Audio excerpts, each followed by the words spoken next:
Shalom, Amanginan, saudara terkasih dalam Kristus Yesus. Kita akan mulai ibadah Prapaskah kita pada hari ini.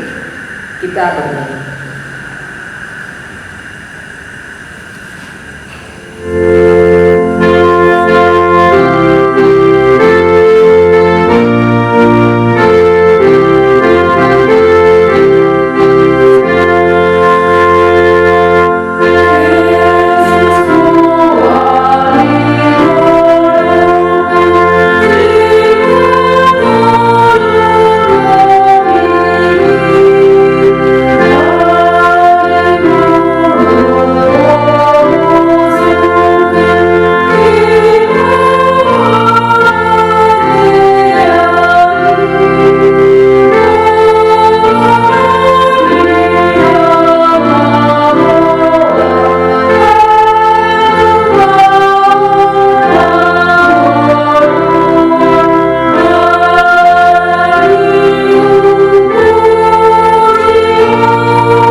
Di dalam nama Allah Bapa dan nama anaknya Tuhan Yesus Kristus dan nama Roh Kudus yang menciptakan langit dan bumi.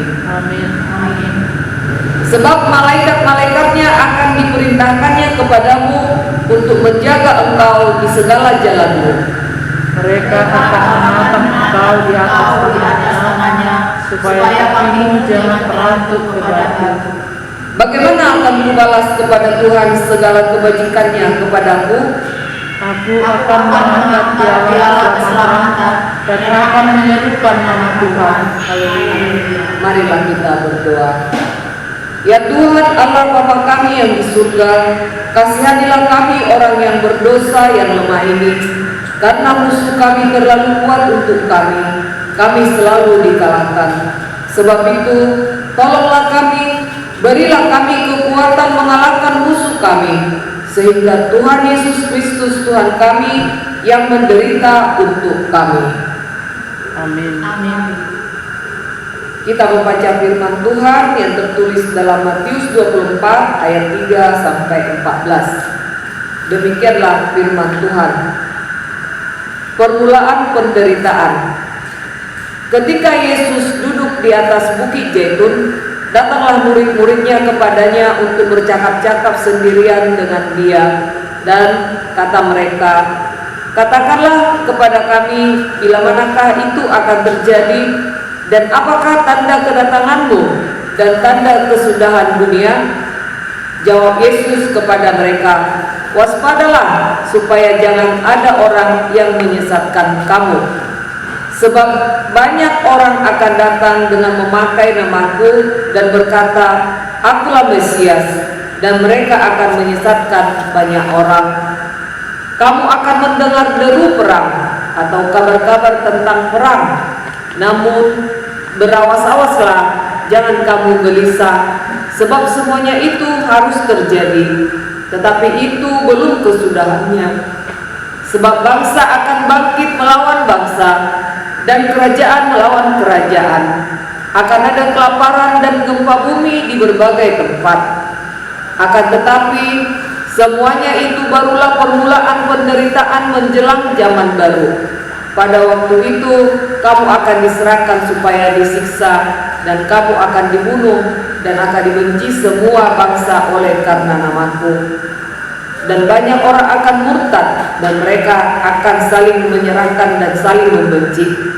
Banyak nabi palsu akan muncul dan menyesatkan banyak orang.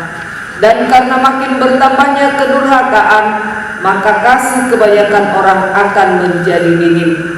Tetapi orang yang bertahan sampai pada kesudahannya akan selamat. Dan Injil kerajaan ini akan diberitakan di seluruh dunia, menjadi kesaksian bagi semua bangsa. Sesudah itu barulah tiba kesudahannya." Demikianlah firman Tuhan. Berbahagialah orang yang mendengar firman Tuhan serta memeliharanya. Amin. Kita bernyanyi dari buku ED 449 ayat 1 sampai 2.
Terima kasih ya Allah ya Tuhan, untuk Engkau yang terus menjaga kehidupan kami, memberikan kami kesehatan di hari ini. Ya Allah ya Tuhan, sebentar kami hendak mendengar firman-Mu ya Tuhan. Biarlah melalui kuasa Roh Kudus-Mu yang membuat kami boleh mengerti akan firman-Mu. Terpujilah Engkau ya Allah, dalam nama Nabi Yesus Kristus, Tuhan dan Juru Selamat kami yang hidup. Amin. Amang Inang, renungan hari ketiga diambil dari Lukas 21 ayat 34. Demikian firman Tuhan.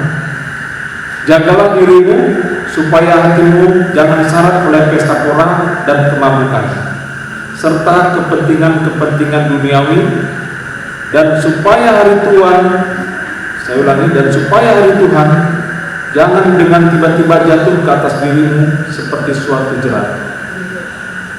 Demikian firman Tuhan. Amang Inang, hari ini adalah hari 3 memasuki masa-masa Prapaskah. Kita diajak untuk berjaga-jaga. Berjaga-jaga merupakan kata yang mudah untuk diucapkan, tapi sulit untuk dimengerti dan lebih sulit lagi untuk dilakukan. Dalam renungan hari ini kita diajak untuk berjaga-jaga. Kita tidak akan membahas tentang definisi berjaga-jaga, tetapi lebih kepada hal-hal praktis. Apa yang kita harus lakukan agar kita dapat berjaga-jaga? Yang pertama, kita harus berjaga-jaga dengan cara menjaga hati kita. Di ayat 34a kita bisa lihat bagaimana menjaga hati adalah sangat perlu. Karena dengan kemampuan kita menjaga hati, maka otomatis kita sudah menjaga perkataan dan perbuatan kita. Karena segala perkataan dan perbuatan kita itu berasal dari hati. Maka jika hati kita baik, maka kata dan perbuatan kita pun akan baik. Orang yang munafik yang kata dan perbuatannya seolah-olah baik, tetapi hatinya busuk. Oleh karena itu, amanah, jika kita mau berjaga-jaga, maka hal pertama yang harus dilakukan adalah menjaga hati kita agar tetap kudus dan memiliki motivasi yang benar di hadapan Tuhan. Yang kedua, kita harus menjauhkan dari segala hal dan kepentingan duniawi. Dalam di ayat 34b. Dalam ayat ini kepentingan duniawi digambarkan sebagai pesta pora. Tentu tidak salah amanah jika kita menghadiri pesta, tetapi akan salah lagi ketika kita menghadiri pesta tetapi ke gereja tidak hadir dengan alasan masih COVID. Penyakit bagi kita orang Kristen Batak, kita bisa sibuk dengan segala macam acara pesta, mulai dari arisan, pesta ulang tahun, pesta pernikahan, dan lain sebagainya, tetapi kita melupakan pesta Tuhan. Undangannya ke gereja setiap minggu dan juga ke pertanian setiap hari Rabu. Dan yang paling penting ini kita diingatkan supaya jangan sampai kita sibuk dengan hal-hal perkara-perkara duniawi yang sementara ini, dan justru lupa mempersiapkan tentang hal-hal surgawi yang kekal. Yang ketiga, kita harus selalu setia. Saya ulangi, yang ketiga, kita harus selalu siap sedia setiap saat. Di ayat 34c, Alkitab menulis agar kita berjaga-jaga supaya hari Tuhan atau hari kedatangan Tuhan itu tidak jatuh secara tiba-tiba kepada diri kita seperti sebuah jerat. Oleh karena itu, berjaga-jaga juga harus dimaknai sebagai membangun sebuah persiapan agar kita selalu siap sedia. Ini bukan berarti kita harus menjual segala sesuatu dan menunggu Tuhan di gereja selama 24 jam, tetapi lebih kepada persiapan kita agar jangan sampai ketika Tuhan datang justru kita berada di keadaan yang tidak siap. Kita harus berjaga-jaga sambil berdoa meminta kekuatan dari Tuhan. Berjaga-jaga harus kita isi dengan berdoa dan membangun hubungan dengan Tuhan, sehingga Tuhan memampukan kita dan menguatkan kita untuk tetap mampu bertahan hingga akhir. Kita harus berjaga-jaga agar kita tetap memiliki iman hingga akhir, sehingga kita dapat menyambut kedatangan Tuhan yang kedua kalinya dengan sukacita, bukan dengan rasa takut dan duka cita, karena kita telah menyia-nyiakan kesempatan yang Tuhan berikan kepada kita. Ketekunan kita dalam beribadah, berdoa di masa-masa Paskah ini juga merupakan bagian dari berjaga-jaga, sehingga kita akan mendapatkan sukacita penuh ketika kita sampai ke perayaan Paskah, hari kebangkitan Kristus, karena kita memenangkan iman, perjuangan kita melawan nafsu duniawi, dan kita menerima keselamatan dari Kristus. Tetaplah setia dan berjaga-jaga. Mari kita berdoa. Ya Tuhan Yesus, tolong kami supaya kami menjaga hati kami dan tetap berjaga-jaga, sehingga kami tidak jatuh ke dalam jerat dosa yang ada di sekitar kami. Amin. Kita bernyanyi dari ukulele nomor 152 ayat 1.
Marilah kita sama-sama mengucapkan doa Bapa kami. Bapa kami yang di surga, dikuduskanlah nama-Mu, datanglah kerajaan-Mu, jadilah kehendak-Mu di bumi seperti di surga.